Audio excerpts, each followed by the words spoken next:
Hello everyone, this is Yoichi speaking. It has been quite a while since our last tutorial about panoramic photography.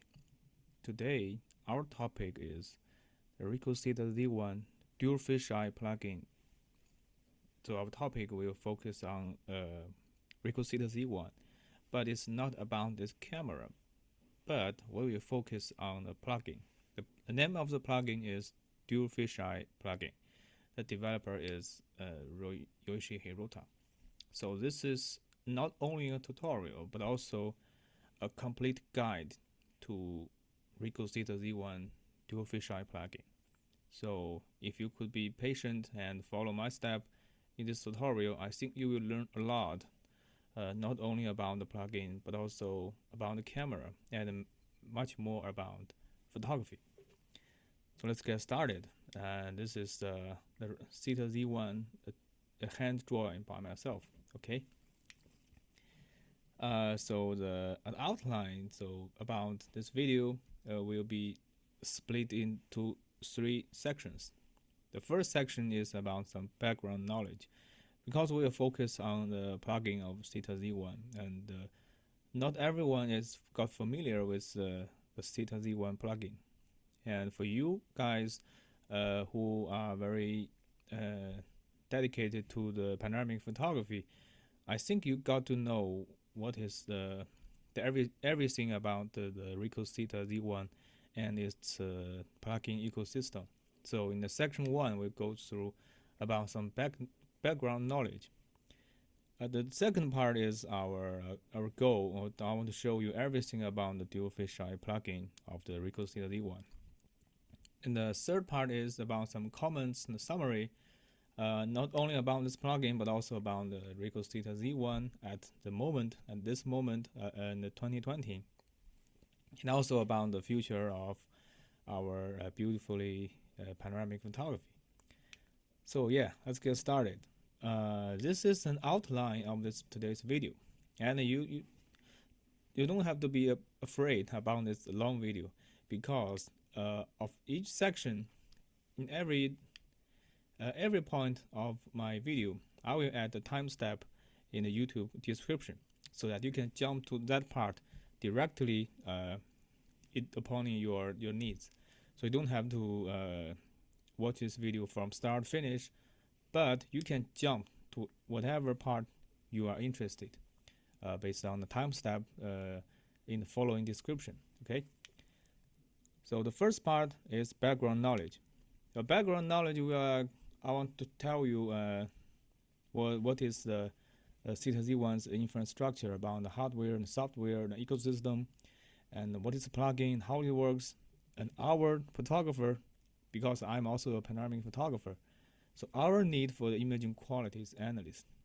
And most important of all, I think you should know a little bit more about Yoichi Hirota's contribution to our community, because his plugin, his apps, his software, his algorithm has helped us to get greater image with ease.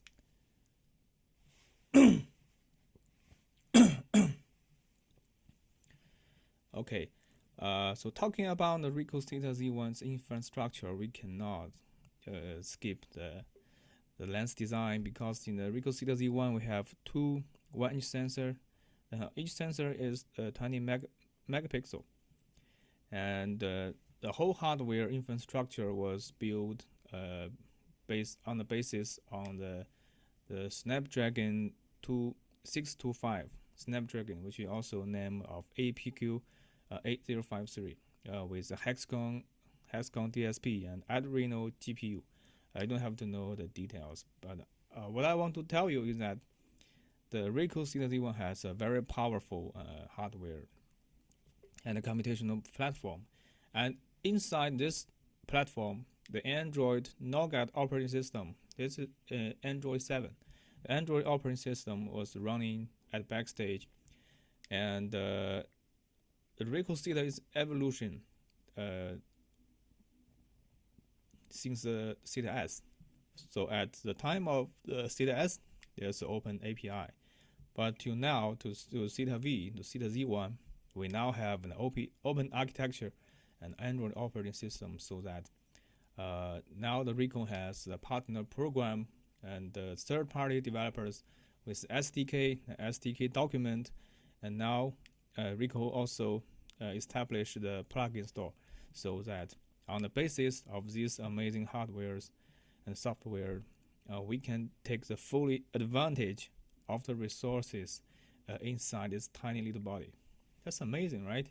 So I want to give you a brief introduction about infrastructure, because for the RICOH THETA Z1, it's not simply a camera anymore. In fact, yes, it is an Android phone, right? It is an Android phone that cannot make phone call, because this hardware, this architecture was built to be a very powerful mobile or computational operation platform. So on this platform, not only we can realize the great imaging quality about the panoramic photography, but we can also utilize the resources in hardware and software to get greater imaging quality, or to make this camera more powerful. Yes. And what is plugin? How it works? For this part, I recommend you to watch this keynote by the Takehiro Tun, which is a product manager in the RICOH company. And this is a very great keynote. It's only 10 minutes long, and I will link I will give you a link to the video on this part of the video, so that you can jump directly to this keynote.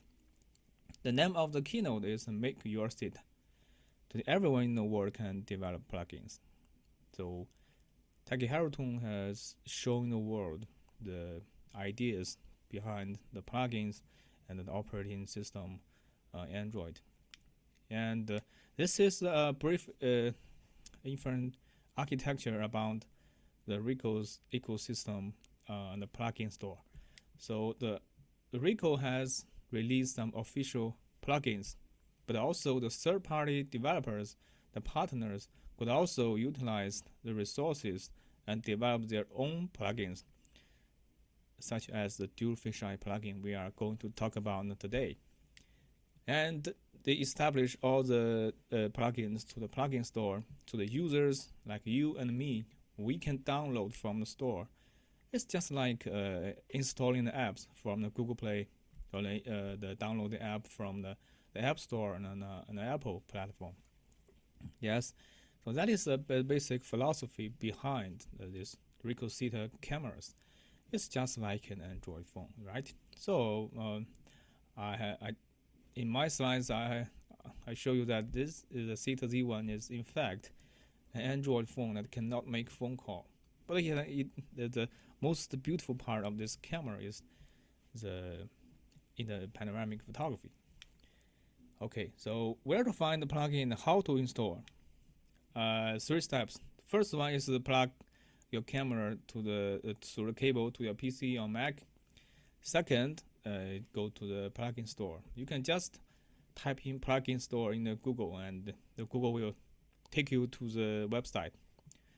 Next up, when you choose the plugin you want, just click on you can see that, just click on the install, and it will open the RICOH THETA software on your PC or Mac, and the software, the RICOH THETA, will automatically install the plugins from the plugin store to your THETA hardware. It's very fast because the plugin is a very small app. In fact, it is an Android app, but the RICOH called it plugin. So to find the plugin and to install the plugin is a very easy and very simple task for every one of us. Okay, so what is plugin and how it works? So how to activate your plugin once you have installed your plugin? It's just like your Android phone. You can start the plugin in the RICOH THETA app, or you can hold the mode button on the THETA camera and jump into the plugin sections. To show the detail, I have cited official RICOH has made an official video for us to show you how to activate your plugin.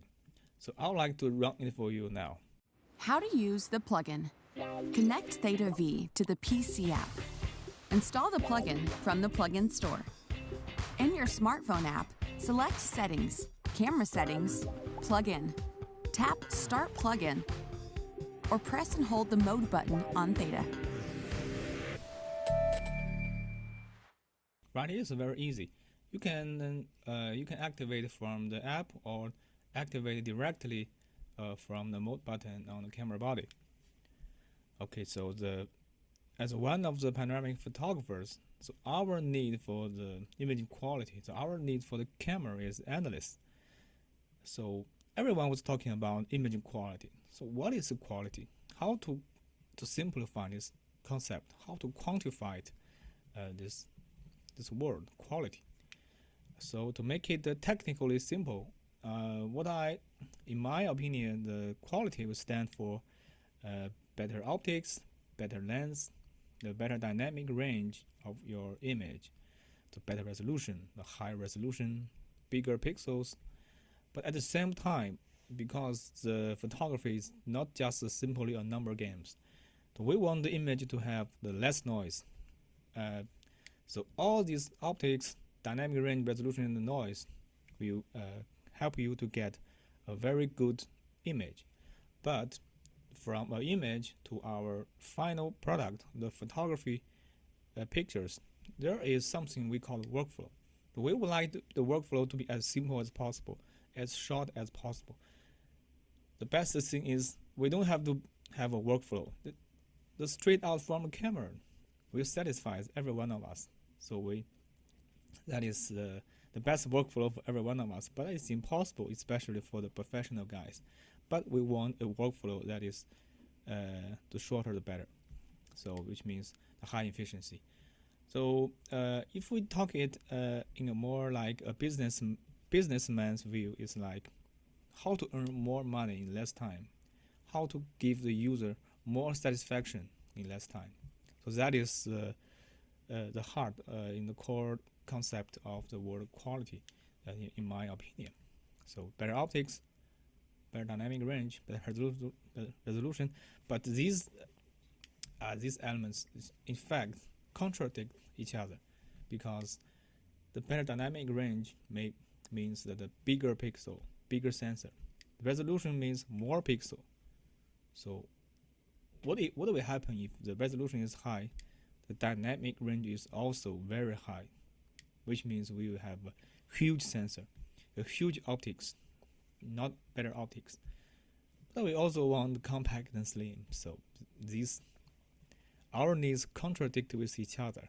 So we have to make compromise in these needs and to make better product. That is the endless need for the imaging quality on the basis of the photographer's eyes. So that means that the one-shot 360 camera is still not capable enough. Not capable is that you cannot get the DLSR quality. That is a very hot topic on the Facebook group. Everyone was complaining why the one-shot 360 cannot get the image quality of the DLSR. In fact, the truth is that the one-shot 360 camera is now still not capable enough to compete with DLSR. But it's very small, compact, and easy. The workflow, the user interface, especially the apps, will make the one-shot 360 camera the very best choice for the social networks or for some real estate use case. So, but overall, if we only focus on the quality, the image, especially the imaging quality, the one-shot 360 is still not capable enough to compete with the digital SLR.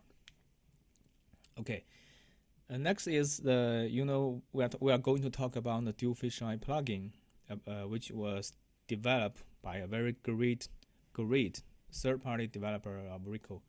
His name is the Yoichi Hirota. I have cited his name on the IVRPA presentation. I want to express my thanks to Yoichi Hirota's contribution in these slides.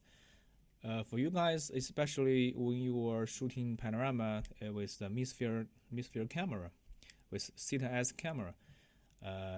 As early as the Hemisphere or THETA Z, this guy has developed the THETA Z bracket app, the Hemisphere converter, the Hemisphere transfer, which will help you to get great quality and make your stitch perfect simply only with your mobile phone. And later on, he has solved some problems such as the Mat 360 to help to add metadata to your equirectangular panorama. And Edit 360 is still the only software on the cell phone which you can edit your 360 cameras, the leveling, the something else. You can try it yourself. And till now, he has developed the THETA Z1 stitcher and the THETA DNG transfer, which is correspondent to the Hemisphere structure. And then the RICOH has put the THETA DNG transfer and THETA Z1 stitcher to the recommendations on their official softwares. Now on the plugin store, he has developed the DualFisheye plugin, which will not only work on THETA Z1, but also work on THETA V. So THETA V will also benefit from this plugin, but THETA V cannot capture DNG, so you can't have some DNG features like Z1. So the THETA Z, THETA V, THETA Z1, and Hemisphere, these cameras, these apps, and this unique DualFisheye plugins, they are all developed by Yoichi Hirota. So this guy has made a huge contribution to our panoramic communities. I think we should know at least a little more about these guys. So I put this slide in my tutorial to tell you guys this guy and his contribution. And you can also try these apps if you have Hemisphere, THETA Z, THETA V, THETA Z1. You will definitely benefit from his contribution. And these are about hardware and apps, but for the workflow, I have some more tutorials earlier about the perfect mobile DNG workflow, which I will also put a link on this part of the video, so you can go to that video by yourself.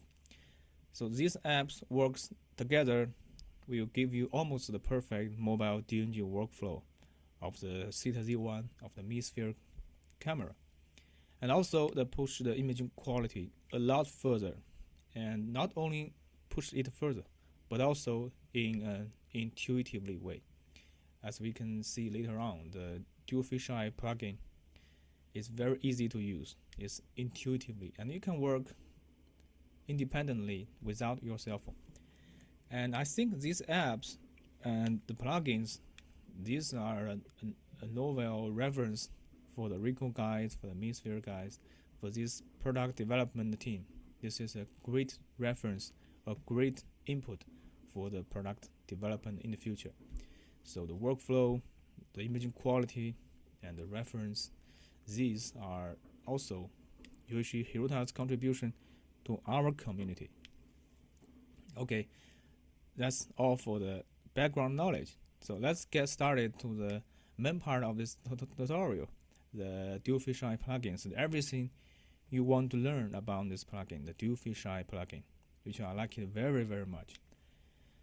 Okay, now let's get started about the DualFisheye plugin. In this section, I want to tell you why do we need this plugin and what this plugin can do for you. And if you want to learn the best about this plugin, I think you should know a little more about the operation mechanism behind these plugins. So the step-by-step, what this plugin was doing behind the scenes, and some more tips and tricks based on my own experience with these plugins these months, not these days, but these months. Okay. So what do we need?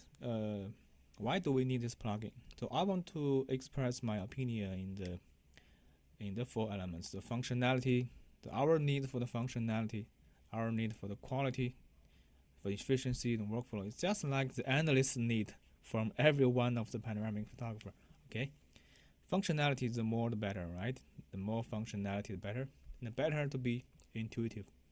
The quality is the higher the better, better to be better than the DSLR, but that is impossible in these years. I don't know what will happen in the quantum image sensors, but for the conventional sensors, I think it's very hard to be better than the DSLR. Efficiency, the faster the better, to help the photographers, to help the users make more money in a given time, right? And the workflow, the easier the better.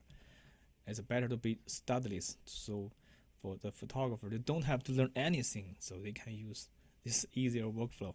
So functionality, quality, efficiency, and the workflow on these 4 elements that we need the DualFisheye plugins. For the functionality, let's talk back to the RICOH THETA Z1. So officially speaking, the RICOH THETA Z1, the HDR shooting in the RICOH THETA Z1, the only come with an auto mode, and only happens on the JPEG shooting. So the official HDR only happens with an auto JPEG mode, which is far from enough for our photographers. Officially speaking, there's no auto bracket shooting in DNG format. But we have on THETA Z1, we have multi-bracket shooting. But the multi-bracket shooting, is in fact a manual bracket shooting. The manual bracket shooting could go up to 19 shots. But you have to set every exposure values manually. Of course, you can see it's more flexible, with more flexibility. But I have to say, we have far less efficiency compared with the auto bracket shooting. So every digital SLR, we have the auto bracket shooting. So as a camera, I think we need the auto bracket shooting. And officially speaking, the in-camera stacking is just a dream. As we know that the Canon Kucam, they have the in-camera stacking, but the optic design is not as good as RICOH, but they have in-camera stacking. But for Z1, they have excellent optic, but the in-camera stacking is absent. It's just a dream for us. The best optics combined with the best stacking algorithm. What will happen? Just imagine. Now, officially speaking, there is no burst shooting mode. Burst. I like the DNG8 in the Kucam very much. It's a DNG burst shooting mode, and it can work harmoniously with stacking algorithm later on. But on the Z1, there's no JPEG, there's no DNG burst. But these functionalities are now all possible with DualFisheye plugin, right? So this is not only plugin. I think the DualFisheye plugin has done something that the RICOH guys don't. Okay, so the dream come true with DualFisheye plugins. For the quality, we can see that for the RICOH THETA Z1, there's only 8-bit tone mapped JPEG that's obtained from the HDR mode. HDR mode will only give you 8-bit JPEG, which is tone mapped from HDR Fusion, but also come with in-camera stitching. But sometimes, the in-camera stitching is not satisfied, even though we have the stitching options in the app. But sometimes it's still not satisfied. We want to control everything of the stitching to get a perfect result. So for the quality, yes, but with the DualFisheye plugins, we will have much higher quality with this plugin, and it all happens automatically. Okay, it all happens automatically. We will going to have 16-bit float DNG, true HDR image directly from the camera, right? So much higher quality, and everything happen automatically. Efficiency for the DualFisheye plugin, the benchmark data is that for a single JPEG shooting, it takes only 1 second per shot. For a DNG shot, 2.5 seconds per shot. But unfortunately, we don't have in-camera stitching because we want to speed up the efficiency, speed up everything we can. So we totally skip the in-camera stitching. Not that quickly, and compared with the DNG8, it's not that quickly.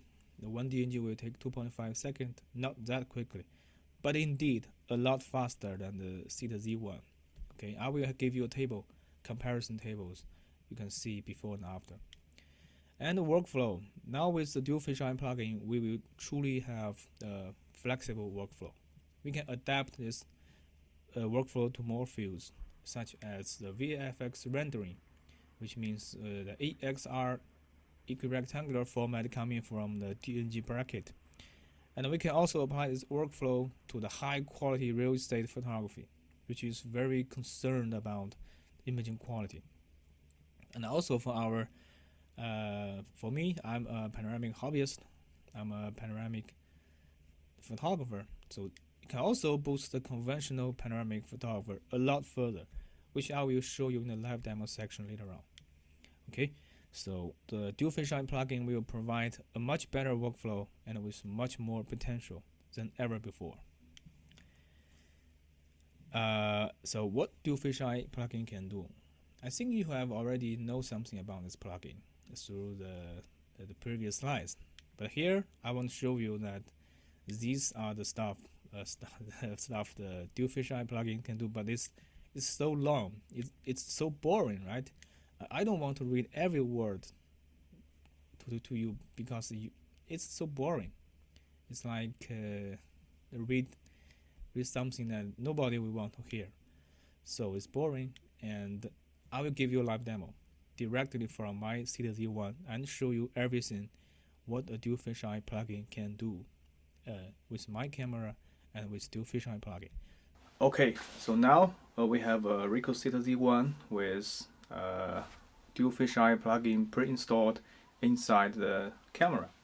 Now I'm going to take you through the operations process of the DualFisheye plugin.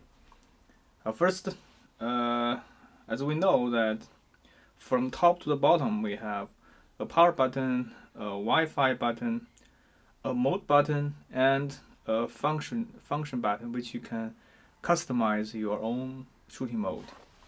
Next, let's turn on the camera by long press the power button. After you power on your RICOH THETA Z1, because the DualFisheye plugin was designed to be operate slowly on the camera without a cell phone. So next up we are going to the plugin menu by long press the mode button, and now you can see my plugin menu. In my THETA Z1, I put the DualFisheye plugin as the first plugin, the plugin number 1. So I will see directly the DualFisheye plugin by pressing the shutter button. Yes, we are going inside, going to the plugin. It's like opening an app on your Android devices. Next, I'll go through the different options in the plugin. Remember that this is the power button, the Wi-Fi button, the mode button, and the FN button. Let's go from the bottom to the top. First one is by default it will shoot in JPEG single. By press the FN button, we can switch between JPEG and DNG. For DNG and for a DNG shot, there will be a JPEG companion with the DNG format. So the DNG format is in fact DNG plus the JPEG. Next up, we press the mode button. When you press the mode button, you can see that it can switch between a single mode, which is just like shoot one photo each time.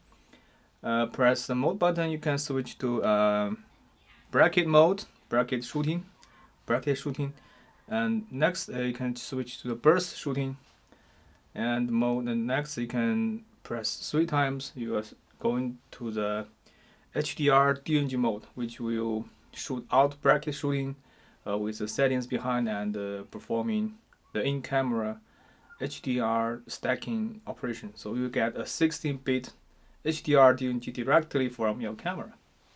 Okay, so that is the functional of the mode button. You can switch between the single, bracket, burst, and HDR-DNG. Next, let's move to the Wi-Fi and Bluetooth button. On RICOH THETA Z1, on the bracket and burst and HDR-DNG, we have following options. For example, we have bracket, we have 3, and you press the Wi-Fi button, you can switch from 3 to 5 to 7 to 9. The 9, which means from -4 to +4, with the exposure spacing of 1 EV step. So you get -4 to +4, you get 9 shots in total. And the 3, the burst. For the burst, we have more options. For example, we have 3, 5, 7, 9, and up to 17. So you can take a DNG burst shoot. But in fact, it's not a real burst shooting, because the RICOH THETA Z1 cannot take a very high frame rate bursting. So for the burst mode, which means the camera will take a DNG shot with the same exposure settings one by one. The efficiency, the time cost is around 2.5 seconds per DNG and 1 second per JPEG. Okay. Now we have go through all the settings. Next, let's go to the HDR-DNG. The HDR-DNG has the same settings as the bracket, but with additional in-camera stacking. So when I press the Wi-Fi button, we have ±1, ±2, ±3, ±4, which means that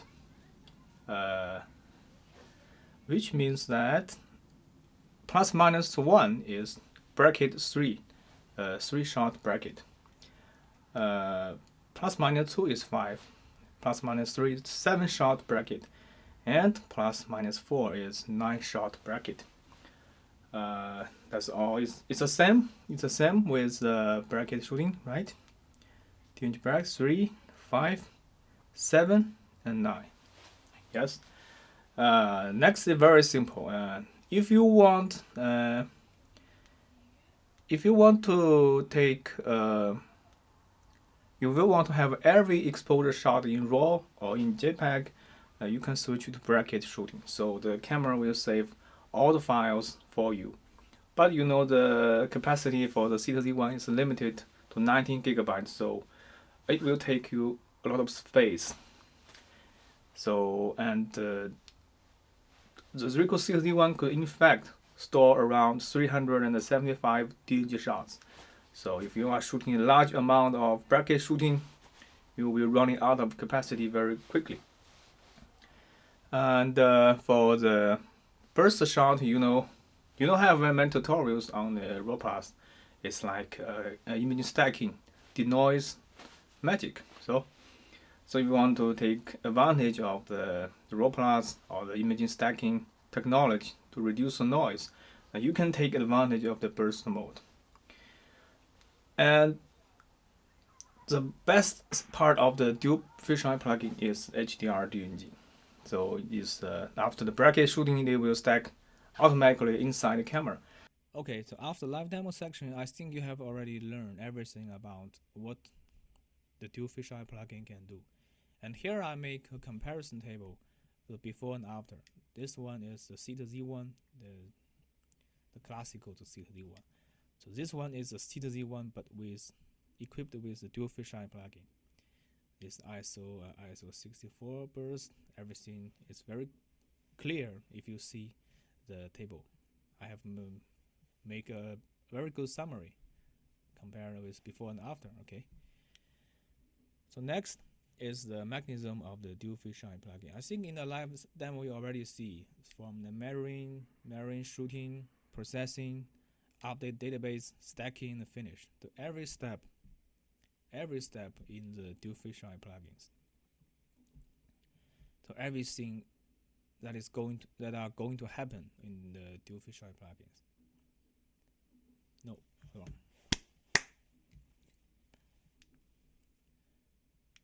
Okay, so the mechanism of the DualFisheye plugin is also very important for you to make a deep understand about this plugin. from the mirroring. Mirroring is the automatically exposure, mirroring the shooting with the current indication, processing, update database, stacking if you choose the HDR-DNG mode, and finish with the sound. Okay, I don't want to read that for you. I will give you another live demo to use the DualFisheye plugin in real world, that you can see everything what is happening in every step. It's very quickly. I think you will love it. I will go to the HDR-DNG ±4 so that you can see every step very clear. Now in my situation is a very high contrast because I placed two very bright light to light my camera up. To start shooting, just press the shutter button. But if you want to be invisible in your shots, you can long press the Wi-Fi Bluetooth button, and you can turn on the optional timer option. By long press again, you can cancel the timer. So if you long press, we have 10-second timer. Till now, we only have 10-second timer. Okay, so after that, you press the shutter button. Yes. And it will count down. You can hear a sound. And the meter in the measuring is automatically based on the RICOH THETA camera, automatic exposure. And for shooting, it will shoot one by one from number 1 to number 9. You can see, right? And you can hear the mechanism of the aperture because the light is very bright, so it will shoot at f5.6. And after that, the processing is to moving the DNG shots from the temporal area to your SD card, to your flash inside the camera. And the stacking, now you can see the stacking is going on inside the camera. Usually it will take 15 to 20 seconds. It's very easy. And after that, you will get a 16-bit HDR-DNG file. We update the database on the file management, and we will save to your. Finally, it will save the last 16-bit DNG file to your camera and delete all the bracket photos. So the whole process is very easy and very fast, and very intuitive. So you can take very high quality image without your cell phone. But one thing I have to mention is that you cannot see the photo in the THETA app because the DualFisheye plugin will save the photo in a specific folder, which you can only find when you plug the camera to your computer. I want to give you some tips and tricks for this DualFisheye plugins because I have played with the plugin for quite a long time, and the HDR-DNG feature has just updated yesterday on the RICOH THETA app, the plugin store. So some tips and tricks for you guys about this plugin. The first one is how to make the RICOH THETA stitcher work for the internally generated 16-bit HDR-DNG. Because as we know, the RICOH THETA stitcher doesn't accept third-party DNG.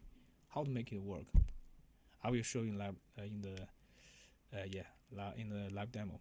And second, how to get the EXR format for the VFS rendering. Next is how to make good use of the PTGui Pro 11 because PTGui is an excellent professional stitching software. Okay, so how to make the RICOH stitcher work? You can read my slides, but I want to give you a live demo about this part, so that I will tell you that why Yoichi Hirota cleverly saved two DNG shots. One is the original one, one is the 16-bit HDR result. And it will benefit from the traditional workflow. It's exactly the same workflow as the RICOH THETA Z1 in Lightroom. So now let's go to the live demo section. In this section, I'm going to show you how to stitch the 16-bit HDR-DNG directly in the RICOH THETA stitcher plugin in the Lightroom. As we can see now, I have plugged in the RICOH THETA Z1 into my computer, And I also opened the Adobe Photoshop Lightroom Classic.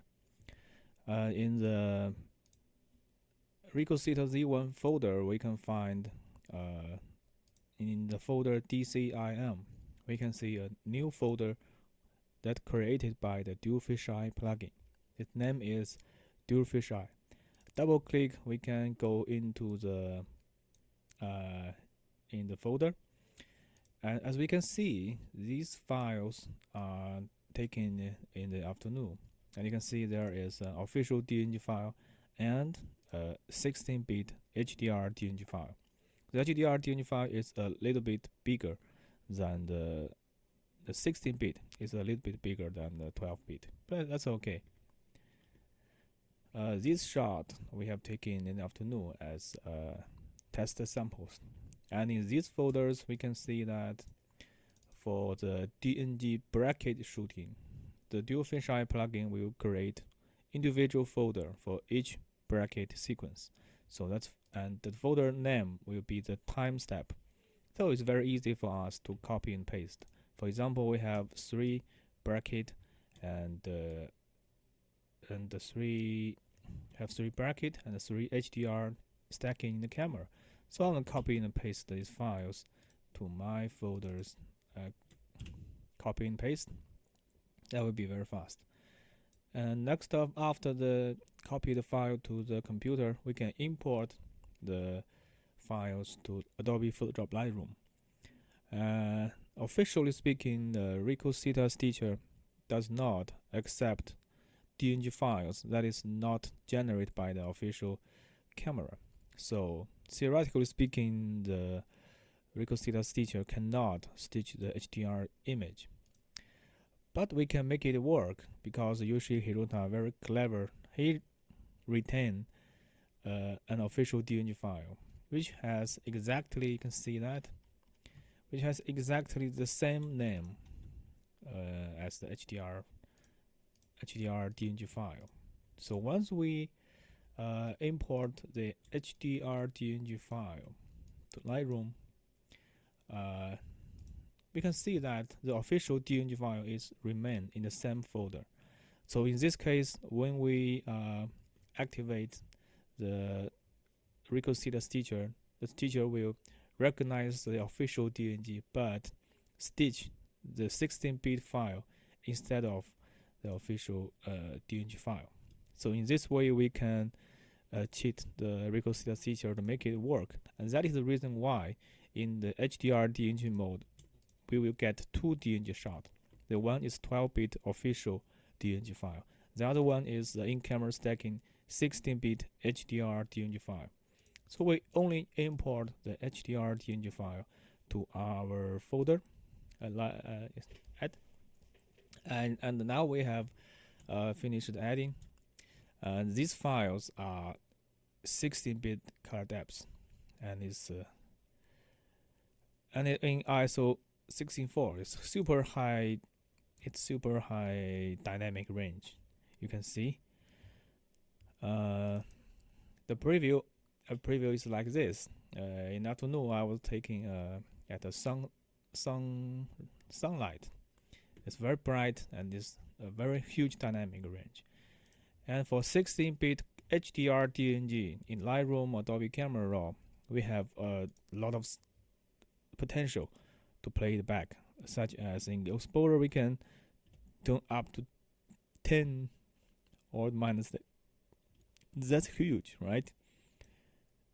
And because this is a true HDR image, so we can do whatever we want. We burn up the exposure, burn back the highlight. You can see that. Did you see that? You can never get it.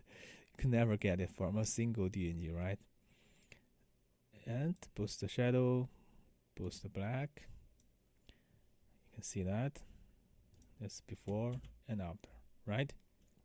That's huge. That's huge. That's a true HDR tuning. The most interesting stuff is that the Yoichi Hirota cleverly implemented the motion detect algorithm so that even there are moving objects in the scenes, the HDR stacking will also we also succeed. In this example, you can see I was taking a behind-the-scenes video, and you can see that I was moving. In fact, you can see my eyes, my glass, and there's a people walking by with a box. You can see it's very clear, right? So there is a motion, is deghosting. In fact, this true HDR image has already been deghosted. That's insane. We bring back the highlight. You can see we have a huge amount of dynamic range to play, and there's no noise because it was shooting as ISO 16:4 and it's bracket and stacking inside the camera, so there is no noise because we don't even turn on the option of luminous denoise, right? There's no noise, deghosting, and true HDR image. Okay, so next up, for example, we finally we are satisfied with the result. So next, right click on the image, choose export, or if you have customized the preset like me, or you can add it directly. It's completely the same as the official DNG file. You can add it in the THETA Stitcher with copy metadata with the Lightroom adjustment. Okay, click on edit, and the Lightroom will generate a 16-bit TIFF file for you and send the file to the Stitcher. You can see that, and the Stitcher will find, oh, there is an official DNG file, so that is the image generated by my camera. So the Stitcher will work, and you can do everything you want. Okay, you can finish the stitch by yourself. Okay, so that is the live demo section of the 16-bit true HDR DNG stacking in Lightroom. Of course, it's the same with Adobe Camera Raw. But the Stitcher only works on Lightroom. So in Lightroom, I have shown you the live demo section and the huge potential in the true HDR image. Okay, so next one is how to get the EXR format spherical panorama for the VFS rendering. First, you have to shoot in DNG bracket mode.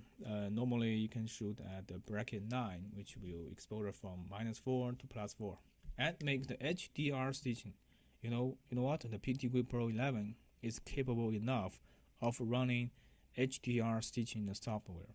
So just drag and drop all these DNG files directly in the PTGui Pro 11, and it can output with an EXR equirectangular panorama output. So PTGui Pro 11 officially have released a tutorial, which I will put a link on this part of this tutorial.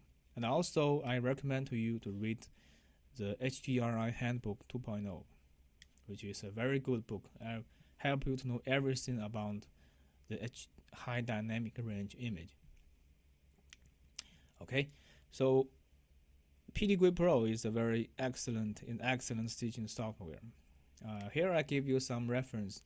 The PTGui support YouTube channel have many great tutorials about this software, and the PTGui support official website have hundreds of frequent asked questions. If you could go them one by one, I think you would know almost everything in the panoramic photography, and some useful links, because some other companies has also make some a good use of the PTGui Pro.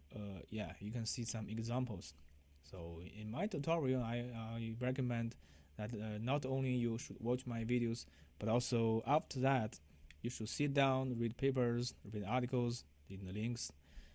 These things are not that popular, but they will help you grow really fast. Okay? So I will give you a brief live demo of the EXR stitching in the PTGui Pro 11. In this section, I'm gonna show you how to take the full advantage of the DualFisheye DNG bracket shooting mode and generate a true HDR format such as OpenEXR or the radiance in the panorama. for the VFX rendering or some other rendering work you might come across. So in the DNG bracket mode, for example, like this, I have performed the DNG bracket 9, which means that from the -4 to +4, I got 9 DNG shots together.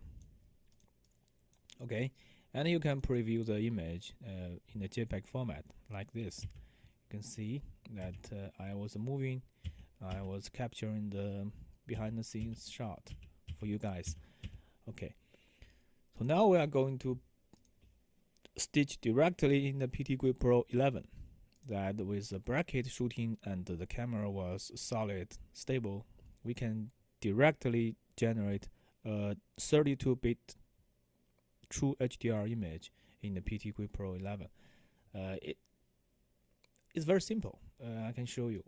First, select all the bracket shooting DNG files, drag and drop directly to the PTGui Pro 11, and be careful. Don't put all of them directly in the.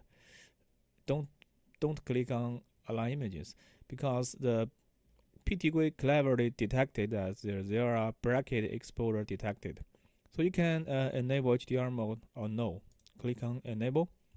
Now because I was shooting these files on a tripod, so enable HDR mode and link the bracket exposure so that each stack was linked together. And the HDR method, we have exposure fusion, which like a tone mapping output. So that's not a true HDR. And we choose true HDR stitching so that we will get a true HDR format file. Click on OK, and PTGui Pro 11 already implement the THETA Z1 lens settings. For example, like this, the PTGui Pro 11 recognize the RICOH THETA Z1 and automatically apply the global lens profile to your project.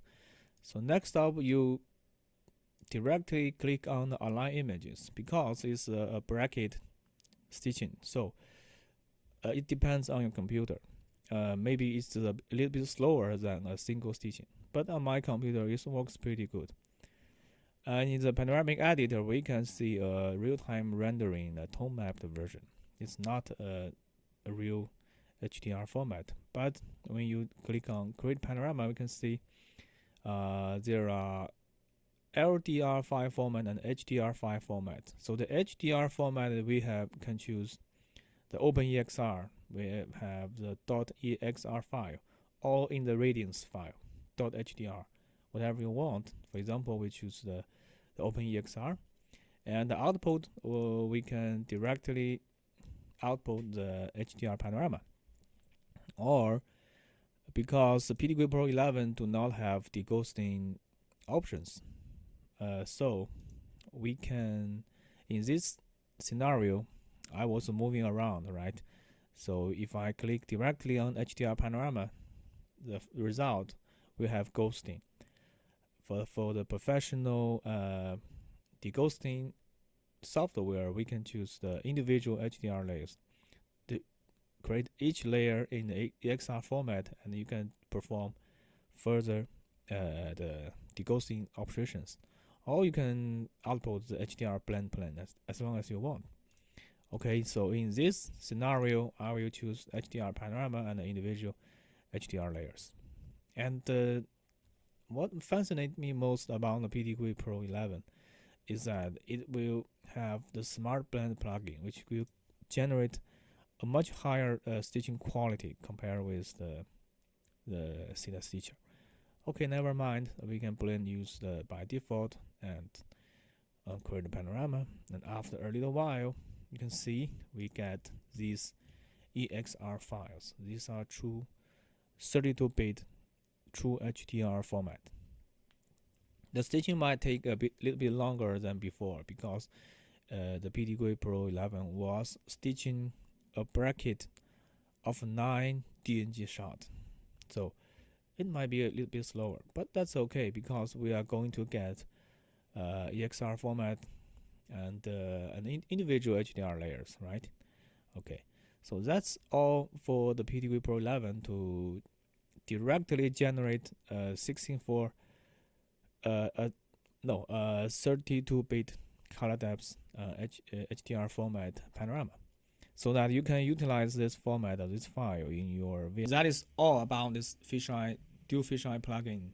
This is the most important part in this tutorial. And the last section of this video is some comments, summaries about the DualFisheye plugins, about THETA Z1, and about the panoramic photographies. Okay, so in this section, I will give some comments on the plugin. I will talk something from my heart about the THETA Z1 and the future units, and the relationship between the DualFisheye plugin and the computational photography. That's a very important task in the future. Okay, so I'll give some comments on the DualFisheye plugins. That is just, honestly speaking, this is truly exceptional and truly functional for me. I think it's also work for you. And this plugin works very professional, but also intuitive. I think you agree on my opinion, because you got to try it yourself. And THETA Z1 has some functions that are still missing, but DualFisheye plugin help to make this giant leap for the THETA Z1. So now the THETA Z1 equipped with the DualFisheye plugins will finally reach the best point in my heart about the THETA Z1. And this is not the end of the DualFisheye plugin. I think, in my opinion, it's just a beginning, and it's also still very promising in the future. So I will tell something that is very promising that still we can continue developing in the future. Okay. Yeah, the first is let's make a summary about this plugin. I think there's still something that Yoichi Hirota could improve about, especially in the details. The first stuff is the better intro picture for the DualFisheye plugins, because the DualFisheye plugins was firstly designed to help people get HDR image, but till now the DualFisheye plugin have evolved dozens of times, and to show people in the old style is kind of not fashion. Okay, so it's not beautiful, right? It's not beautiful at all. The people cannot get an idea, especially this update. People cannot get the idea about this plugin. So I make some logos you can use for free in your later software release note, because the DualFisheye lens could do single shot, could do burst shot, could help you make automatically exposure barricading, and that could also generate in-camera HDR-DNG. So this is not only a plugin for the exposure barricade, but for single, for burst, for HDR merging and stacking in camera. So generally speaking, you can get rid of the THETA app and directly use the DualFisheye plugins in your travel, in your business, if you are not eager to share with your friends right now. So these are I have designed a better intro picture, I think, for the DualFisheye plugin, which you can use for free in your release note.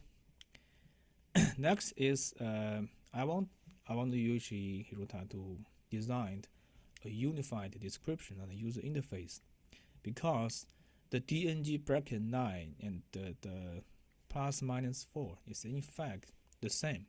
The DNG bracket 9 equals to an HDR ±4. I think we should have a unified description, but we should know that the LED screen on the THETA Z1 has very limited space for the user line. The status line, plugin name, and user line is the third line in the LED screen is very small. So I have counted that we have 17 characters at the most in total. So I made this table for you, for your reference, and how to make a unified description between different modes. right? You can for your reference. And for for bracket, you can follow my table, and from the JPEG, the normal, you can keep it and like before, okay? And I in my opinion, the DualFisheye plugin is still very promising in the future, because not only me but also many other photographers, we want to add more functionalities to this excellent DualFisheye plugin. So the number one feature is the DNG burst bracket. So the shoot bracket exposure n times. The n is equals to the burst number. So normally speaking, because in my shooting styles, because we can achieve the higher imaging qualities, even higher, maybe even higher than HDR-DNG, because we can take the advantage of some PC software. The shoot bracket exposure n times. The bracket number is set to 2, and you can read my slides. And I have also designed, if we are going to develop the bracket, the burst bracket, how to show on the LED screen. You can follow my table for your reference. Okay. And we have very powerful software like the RICOH.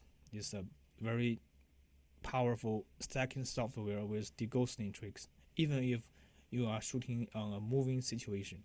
So that's perfectly with deghosting like the RICOH. That's why I want the DNG burst bracket mode. It works much better in the moving situations, because for the traditional HDR-DNG, you'd better keep the camera stable. Although you have motion detections, but if you are shaky, you are shooting on moving situations, the HDR-DNG merging will fail. But for the burst bracket mode, with only two bracket number, we can make it happen in a very beautiful way with the help of RICOH. And you can reference my table if you want to develop this function in this plugin in the future. The second feature I want is that can we have the in-camera EXR stacking?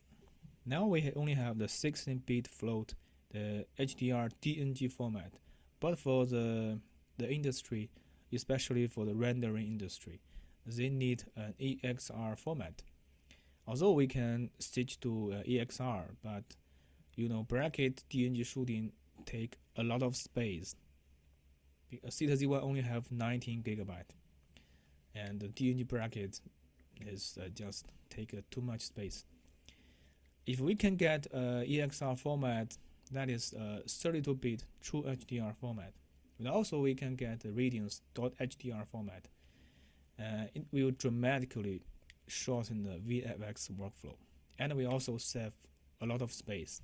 Okay, the number 2 feature is in-camera EXR stacking.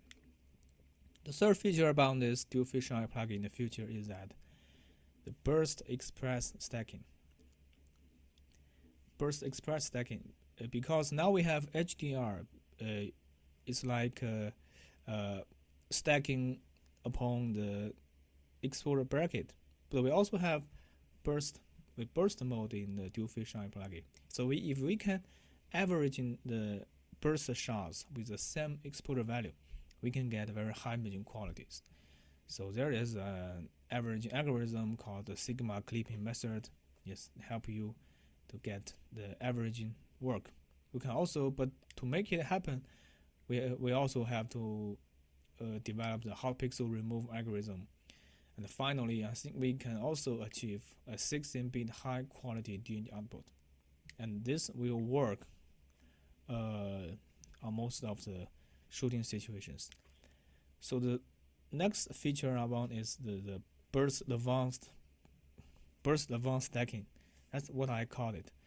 It's a stacking after the burst shooting, and motion detection with deghosting, hot pixel remove, and finally with a 16-bit high quality DNG output. But I think it's very difficult to run this algorithm in the THETA Z1 hardware. But that is what exactly Kandao is going to do later this year. It's like the in-camera RAW plus. The running a PC level RAW plus inside is embedded hardware. So advanced burst is stacking with motion detection and deghosting, right? Maybe you can try, but I think it will be difficult. The next one is a lot more difficult than the first one. It's burst bracket stack and fusion. I can't explain it in detail because there is so many mad science behind this approach. But Apple in the iPhone 11, the iPhone 11 Pro Max, they call it deep fusion. They call it deep. You can reference to the Apple's launch event. Apple has explained what is Apple's deep fusion. It's like the deep fusion in Apple. It's very difficult at this moment. I think it might be impossible on this product because the hardware resources is very limited. Because Apple run the deep fusion on their custom design chip, custom design algorithm, and custom tuned the camera. I think it's very difficult, but we can think more about the future, right? Okay, and in the developing and establishing DualFisheye plugins, we met many difficulties, right? As we want to rethink about this whole ecosystem, we want to rethink the plugin store, the Android ecosystem. And the first is the plugin is a little bit isolated in my opinion. The plugin is in fact an APK, an app running on the Android platform. It's an individual app, but it's running invisible because this Android operating system was running inside the camera body, not on our phone. On the phone, we have RICOH THETA app, but that app cannot help you control the other plugins, the other apps inside the cameras. So the plugins, sometimes they are running a little bit isolated. Unless we develop on the cell phone another individual apps for that plugins in the hardware. That's weird, right? Although we can use the power buttons, the buttons, but sometimes, honestly speaking, the plugins are a little bit isolated. And if we're running directly on the camera, we have limited interface, very small screen, and we only have 4 buttons. On THETA V, we only have 3 buttons, limited user interface. Yeah, well, of course, you can say that why not develop another individual app on iOS or your Android phone? It costs too much. Sometimes a plugin is a plugin. Plugin is a very simple, a very small apps running on the resources of THETA Z1. If we develop another individual apps on another platform, that will cost too much from the developer. So I think it's time to rethink this Android ecosystem deployment, which we have mentioned before. We should think what is the future about these ecosystems. What is the characters of the plugin in the THETA Z1 ecosystem. And maybe in the future, I have my own thought how to solve this problem. I have rethink this Android ecosystem by myself. How to solve these problems?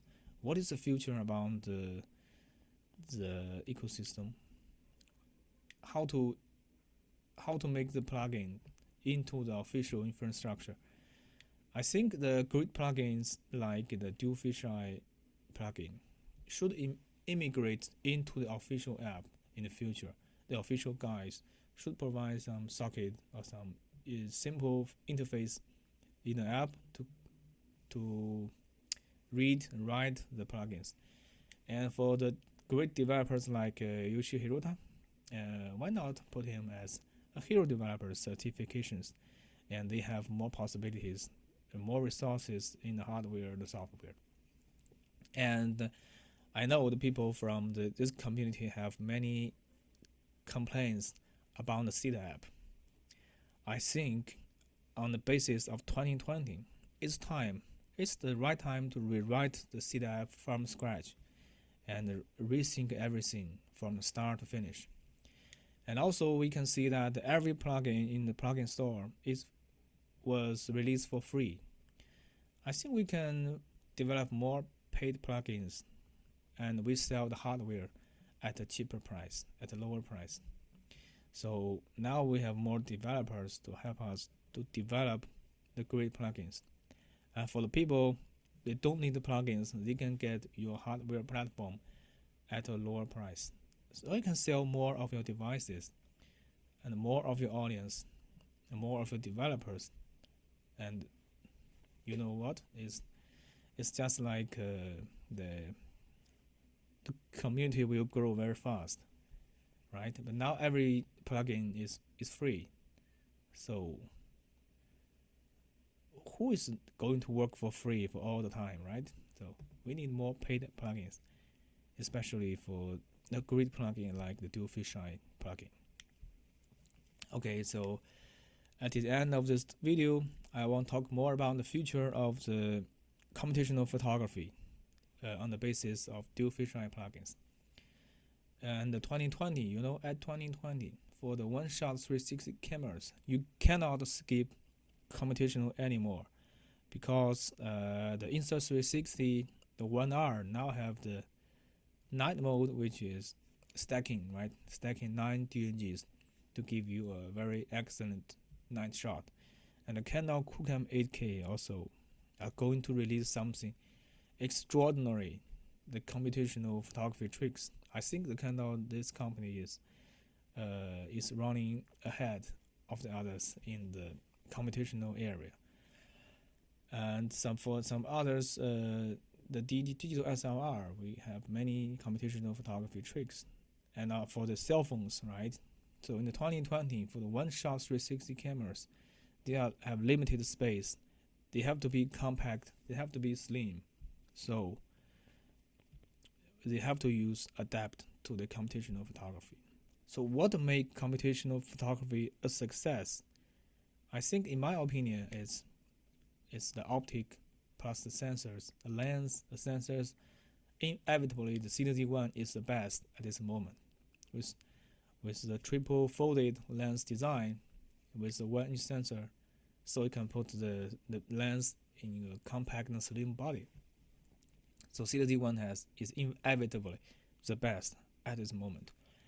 But to make computational photography a success, we also need chipset, computational architecture, and also excellent algorithm. For chipset architecture, although the THETA Z1 has open ecosystem, but the Snapdragon, the 625, have limited possibilities from the current situation. We can't squeeze more possibilities from this platform.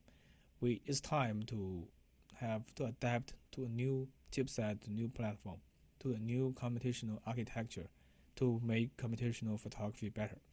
And also the algorithm, I think the algorithm is where the DualFisheye plugin really shines, especially the in-camera HDR-DNG stacking with motion detection and deghosting. Yeah, you can get directly from the camera a 16-bit high dynamic range photo. That's amazing. That is something, the sneak peek of the algorithm running on the embedded hardware, right? So to make computational photography a success, we need the best optic sensors, the best chipset architecture, the best algorithm. So combine these three together, then finally we can make it a success.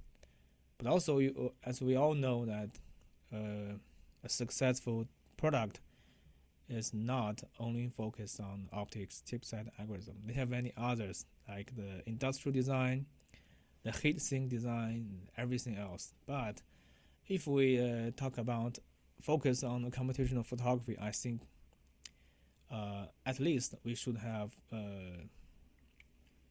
in the two, apart from the three elements, to make it success. If we want to be successful in these areas, at least we need to be the best in the two of them. Best optics, best algorithm, or the best optics, best chipset, or we have a not that good optic, but the best chipset and best algorithm. Yes, so but if you are the best in the three areas, like Apple, that will be the day for the panoramic photography, right?